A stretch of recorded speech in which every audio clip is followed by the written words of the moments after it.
তো hello guys, তোমাদের একটা কথা বলার ছিল। মানে তোমরা এখন যারা ভাবছো যে কলকাতায় মানে যারা নতুন মানে বাইক কিনে র্যাপিডো বা উবেরে ভাড়া কাটবে, তো তাদের জন্য এই ভিডিওটা। তো ফার্স্ট অফ অল মানে এখন মানে এখন তো জানো তো বৃষ্টির সিজন, এই বৃষ্টির সিজন এমনি মানে ভাড়া পাওয়া মানে বৃষ্টির মধ্যে ভাড়া হয়ই না। বৃষ্টির মধ্যে সবাই বৃষ্টি পড়লে মানে ফোর হুইলারই সবাই প্রিফার করে।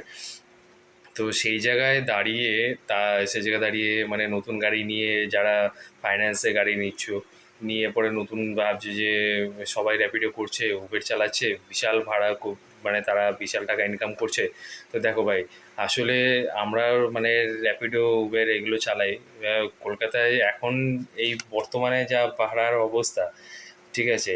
এক তো মানে উবের এখন সব থেকে বেস্ট ভাড়া দিচ্ছে হচ্ছে উবের, ঠিক আছে। মানে যেটা তুমি 10 টাকায় কিলোমিটার, মানে এখনো অবধি মানে উবেরে মানে ভাড়া দিচ্ছে এটা 10 টাকা করে কিলোমিটার, ঠিক আছে। তার উপরে ধরো র্যাপিডো, র্যাপিডোর কথা বাদ দাও, র্যাপিডো হচ্ছে একদম ফালতু থার্ড ক্লাস কোম্পানি, ঠিক আছে। যেটাতে মানে তুমি এক তো তুমি সাবস্ক্রিপশন প্ল্যান নিচ্ছ, নেওয়ার পরেও তুমি তার মধ্যে থেকে তারা আবার যে এক্সট্রা যে টাকাটা সেই টাকাটা ওখান থেকে ওরা কেটে নিচ্ছে, মানে ট্যাক্সের টাকা, এটা একটা ওইটা মানে যাই ওরা করে একটা কিছু না কিছু একটা অ্যামাউন্ট ওরা কেটে নিচ্ছে, ঠিক আছে। তার মধ্যে থেকে রইলো তোমার হচ্ছে ক্যান্সেলেশনে, তুমি যখন করছো তোমার আইডি বন্ধ করে দিচ্ছে যখন তখন, ঠিক আছে। যখন আবার আইডিটা নতুন করে খোলার হবে তখন তুমি 200 টাকা দিয়ে তোমাকে খুলতে হবে। তারপর 200 টাকা দিয়ে খোলার পর তোমাকে 10 দিনের মধ্যে মানে 10টা রাইড কমপ্লিট করলে তোমাকে 200 টাকা রিফান্ড হবে। তো সেটাতে রিফান্ড হয়ই না, তুমি, ঠিক আছে। তারপরে রইলো হচ্ছে র্যাপিডো, মানে কিলোমিটারের কথা। মানে র্যাপিডো মানে এতই চোর কোম্পানি, যেটা তোমার হচ্ছে র্যাপিডোতে মানে যদি তুমি কিলোমিটারে হিসাব করো তোমাকে দেখাবে 1 কিলোমিটার, মানে যেখানে তোমার দেখাবে 12 কিলোমিটার ভাড়া, ঠিক আছে। 12 কিলোমিটার তোমার যেখানে মানে এই হিসাবে 10 টাকা করে কিলোমিটার, 120 টাকা করে যেখানে ভাড়া হয় সেখানে তোমাকে 80 টাকা 90 টাকা এরকম ভাড়া দেখাবে।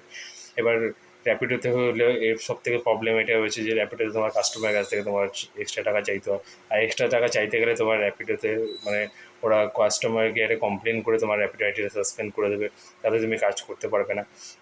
তো এর থেকে সব থেকে ভালো হচ্ছে ভাড়া দিচ্ছে উবের।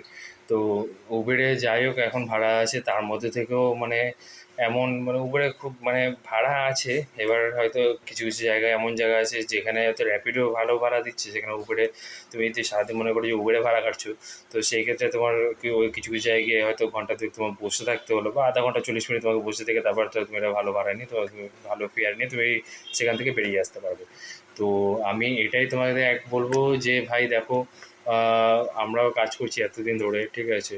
তো র্যাপিডোতে কাজ করে তোমার মানে তুমি তেলের খরচা, তোমার বাইকের মেনটেনেন্স, ভাই একটা ছেলে যদি বাইরের রাস্তায় সারাদিন খাটছে তার একটা নিজের পরিশ্রমের একটা ফল যদি নাই পায়, ঠিক আছে, তার উপর থেকে তার সে বাইরে মানে থাকছে, তার খাওয়া দাওয়া খরচা, তো সেই খরচা বাদ দিয়ে যদি তুমি ঘরে মানে মোটামুটি 1000 টাকা বা 1800 টাকা যদি ঘরে যদি রিটার্নে নাই নিয়ে ফিরতে পারো, ঠিক আছে। আবার নতুন গাড়ি ফাইন্যান্সে ইএমআই টাকা মানে মেনটেন্যান্সের সব খরচা খরচা বাদ দিয়ে, তো সেই তাহলে আমি মনে করি যে ভাই তোমরা এখন এই বাজারে তোমরা নেবো না, ঠিক আছে। তো নামলে তোমরা হয়তো প্রথম প্রথম খুব ভালো লাগবে, প্রথম প্রথম তোমরা অনেকে আছে যে অনেক রাইডার নতুন রাইডাররা আছে যারা প্রথম প্রথম ভাড়া নিয়ে মানে অল্প টাকায় ভাড়া নিয়ে মানে মোটামুটি এই গাড়ির ইএমআই খরচাটা তোলার জন্য তারা মানে ছোটোখাটো 30 টাকা 35 টাকা 40 টাকা ভাড়া নিয়ে, হ্যাঁ, সেটা তারা ভাড়া মারছে। তাতে তোমার কী হচ্ছে, তাতে তোমার গাড়িটাও খারাপ হচ্ছে। দুদিন পরপরই দেখবে হয়তো গাড়ির এটা প্রবলেম হয়েছে, ক্লাচ প্লেট জ্বলে গেছে বা ব্রেক শু খারাপ হয়ে গেছে, সাসপেনশানে প্রবলেম হয়ে গেছে। তো আমি মনে করি যে ভাই নতুন গাড়ি নিয়ে তোমরা এখন আপাতত মানে ওলার উপরে র্যাপিডো এগুলো চালিও না, ঠিক আছে। আগে যদি মনে করো যে চালানোই হয়, দু একদিন চালিয়ে দেখো, যদি মনে করো যে হ্যাঁ তোমাদের পুষিয়ে যাচ্ছে, তোমরা চালাতে পারবে, তাহলে ভাই তোমরা চালাও। তো আমি মনে করি যে নতুন গাড়ি নিয়ে তোমাদের না নামাই ভালো এই বাজারে, এখন এই যা বাজারের অবস্থা। তো যাই হোক, চলো, আর বেশি কিছু বললাম না। আর বাকিটা এখন তোমরা যারা নতুন নতুন যারা রাইডার, নতুন নতুন যারা মনে করছে যে নামবে, তো তাদের জন্য শুভেচ্ছা রইল, আর কি বলবো। চলো, টাটা, বাই।